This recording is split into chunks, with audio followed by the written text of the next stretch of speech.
Hi everyone, my name's Scott. Welcome to Planes, Trains, Everything, and welcome to Edinburgh. In particular, Edinburgh Castle. When I put together a YouTube video, I usually do the idea first and then try and think of a snappy title. This time it's done in reverse. I thought of a snappy title and now I had to work on a video. The snappy title is Edinburgh Castle to the Elephant and Castle. Now I mentioned this to a couple of friends and they thought it was a brilliant title. Perhaps they're just being nice, who knows. But anyway, today I'm going to be travelling from here down to Elephant and Castle, which is on the south side of the River Thames. I'm going to have a dinner there, maybe a pint. But while doing research for this fine video, I discovered there are 2 Elephant and Castles in London. Right, first things first, let's get down to Waverley Station. We're going to catch the 12 noon train to King's Cross.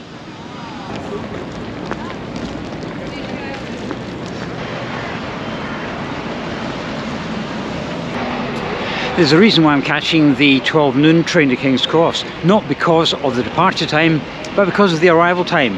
It arrives into King's Cross at 4:40 p.m. That gives me 1 hour and 20 minutes to get from there down to Elephant and Castle, because the pub number 1 I'm going to, the kitchen opens at 6 p.m.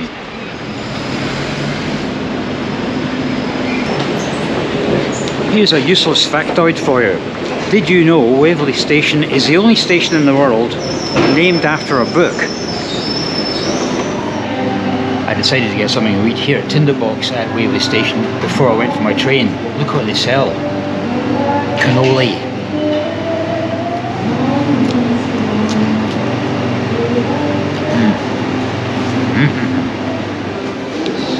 Cannoli at Waverley Station. Now that is a game changer. Oh.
And here we are at London King's Cross Station, right on time.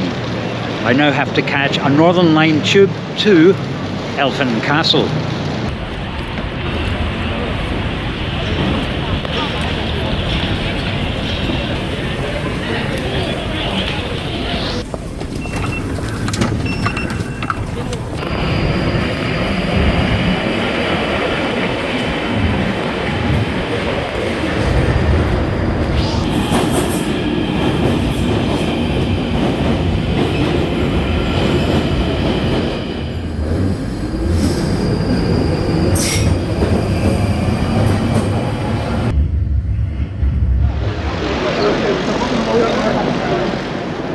I read somewhere that Elephant and Castle was notorious for its roundabouts. It seems to be just one huge big roundabout. Even Google Maps was struggling to find my location. I am actually going over there. That's where the Elephant and Castle pub number 1 is. But I'm trying to find a landmark, an actual historical landmark. And it's around here somewhere.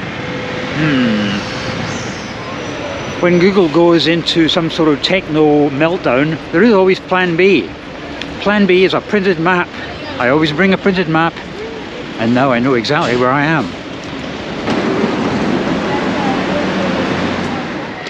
According to Google, there's a preserved sign from the original 1800s Elephant and Castle pub, and it's located here somewhere.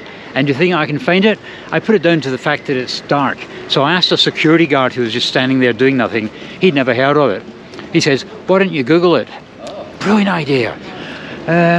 I'm going to wander around here anyway, because I've still got about half an hour before the the Elephant and Castle pub opens, I have my mind set on a Cumberland sausage, mash and peas washed down by a local ale. But that's happening in half an hour. I'm just going to scan this whole area just in case the sign is here somewhere.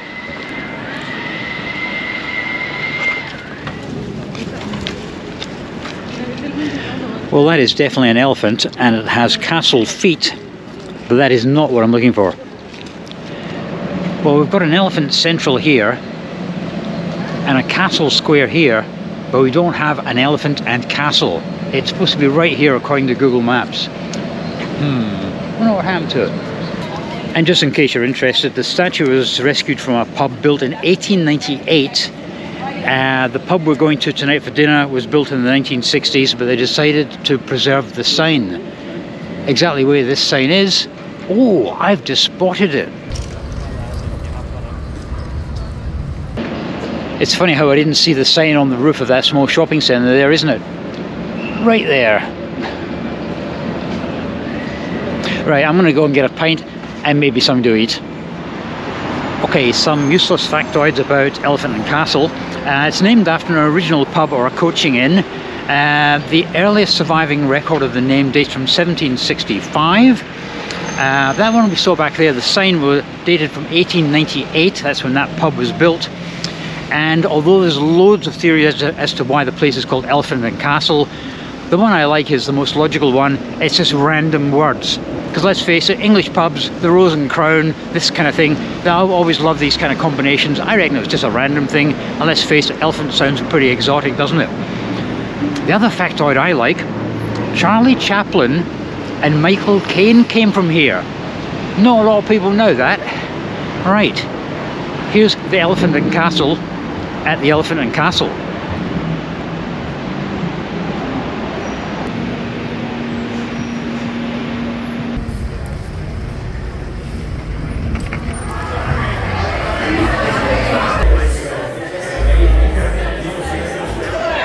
Right, good news and bad news. The bad news is the kitchen is closed until January for a refit. Ha! And the Volden Pale Ale, which I saw advertised as well through this bar, isn't available anymore. They don't sell it.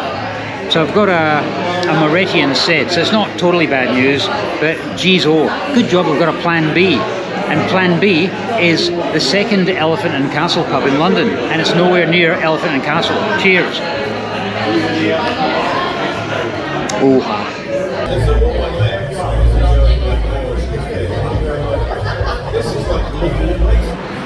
Well, that did not go according to plan. The Elephant and Castle pub here at the Elephant and Castle are having a kitchen refit, and as a result there will be no food for at least 6 weeks. How about a Volden Pale Ale, which is advertised on your website? No, we don't do that anymore. Always have a plan B. Always have a plan B. Plan B was a Moretti. The Italians will never let you down. And in regards to food, I'm going to go to the other Elephant and Castle pub, which is Elephant and Castle pub number 2, as a plan B. But it's not here at Elephant and Castle. You won't believe where it is.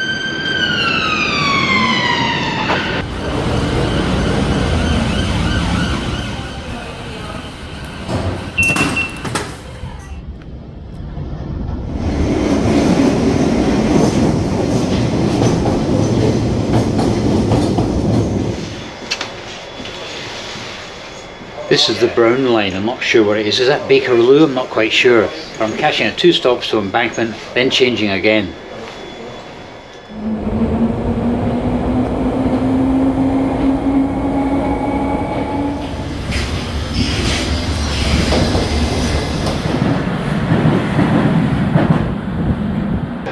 High Street, Kensington. Where else would I be getting off to go to a pub called the Elephant and Castle?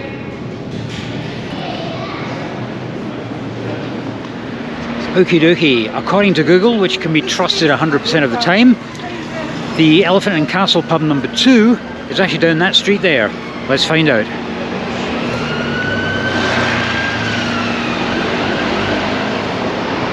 You can tell you're in Kensington.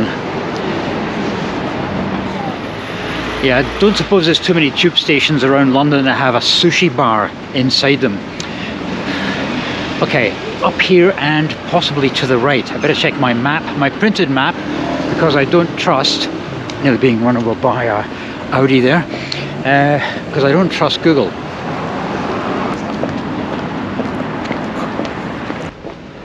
Can I just say, I'm starting to get a little bit hungry. It has just gone, yeah, 7 p.m. Apart from 2 very small cannoli at Waverley Station, I haven't eaten since about 7 a.m. So I'm starting to get a little bit peckish. I do hope this place serves food.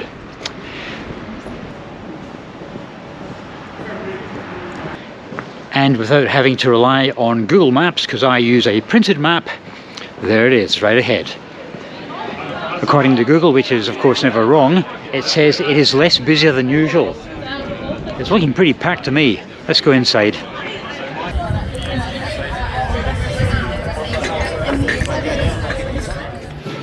Yes, so according to Google, this place is less busy than usual. But when I mentioned that to the guy at the front counter, he just laughed. A pint of Paulina, Munich's best.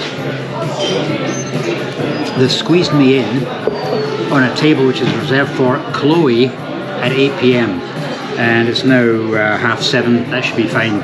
Phew, thank goodness plan B worked, otherwise it would have been maybe a pizza at Victoria Coach Station.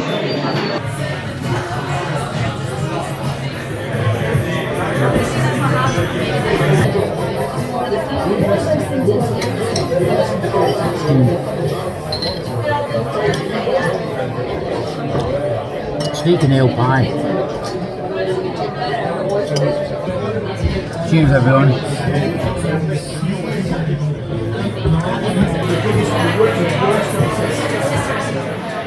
Geez, oh, that place was absolutely mobbed. I was speaking to one of the local guys and he was saying that he is a local and it's a lot busier than usual because it's 2 weeks before Christmas when I'm filming this.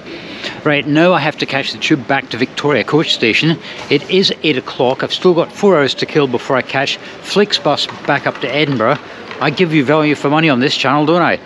So what am I going to do at Victoria for 4 hours? I know what I'm not going to be doing, and that is hanging around the coach station. That was actually a very nice meal. It was a little bit rushed because of the Chloe party that was arriving at 8 p.m. I would like to have saved it a bit more. I felt as if I had to rush it. And you have to, because I agreed I'd be gone by 8 o'clock, and I was. But you can't beat a steak and ale pie. I tell you what, I would make a lousy vegetarian.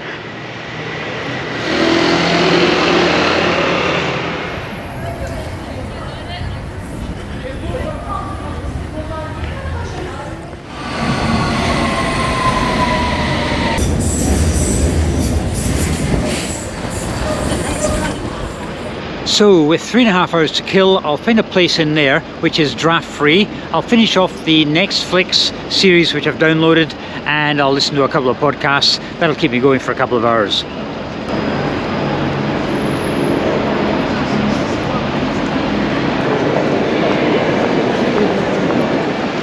Okay, I'm heading up to the bus station now for the 8-hour Flixbus service to Edinburgh. I discovered something. This ticket cost me £24 one way, and for some reason I looked at the cost of a seat on the Caledonian Sleeper. Not for tonight, I looked in a couple of weeks' time.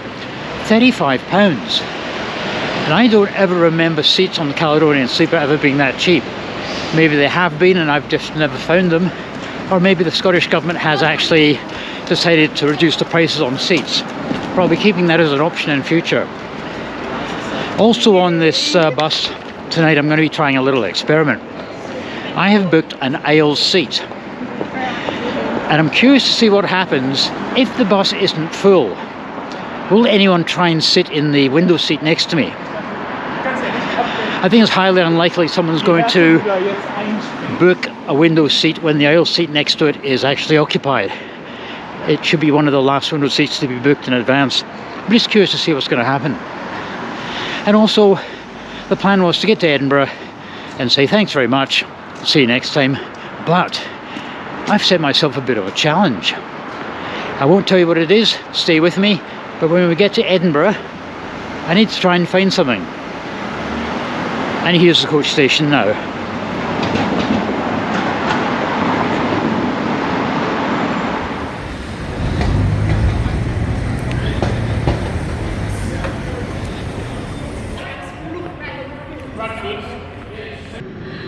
will be stopping at Edinburgh and carrying on to Glasgow Buchanan Street where the coach will terminate.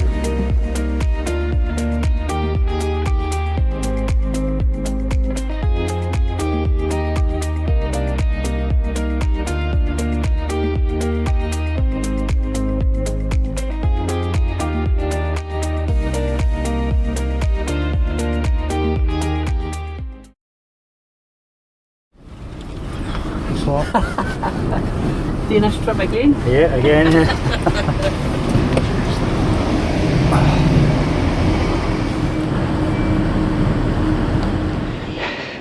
And here we are in Edinburgh.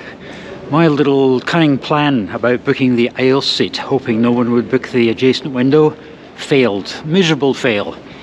I don't know why this guy booked that window seat. He wasn't the skinniest of people, let's put it that way. But there were loads of windows and aisle seats around the bus, loads of them. So I don't know why he actually selected that one. Who knows? Anyway, as soon as we left Victoria, I jumped in and sat somewhere else.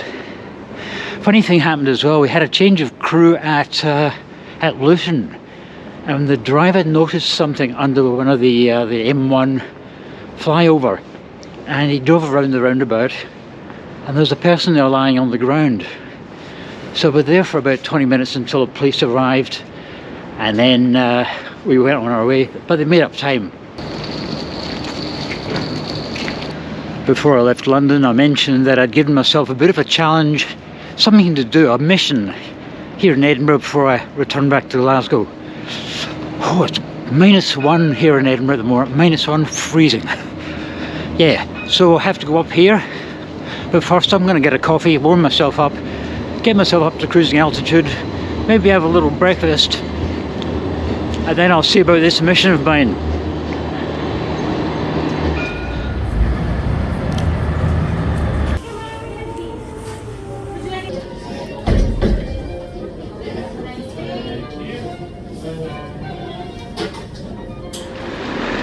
Well, that certainly helped. I may not be at cruising altitude, but at least I'm off the runway, you know what I mean? Right, the mission.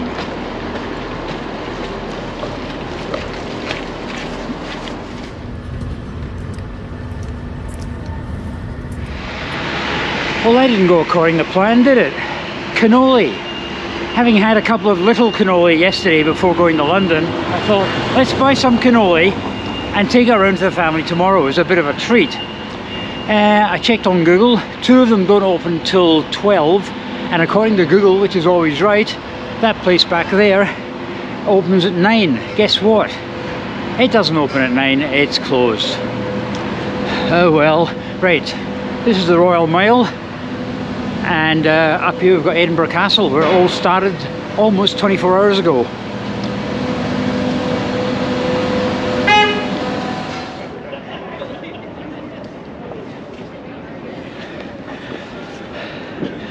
Edinburgh Castle. So what have I learnt? Well, over the last 24 hours I didn't get any sleep, and I've discovered that the information you get on Google is a bit hit and miss. On this particular occasion it was more miss than hit. Really unreliable. But anyway, it was a good little fun journey. Hope you enjoyed it, and I'll see you next time.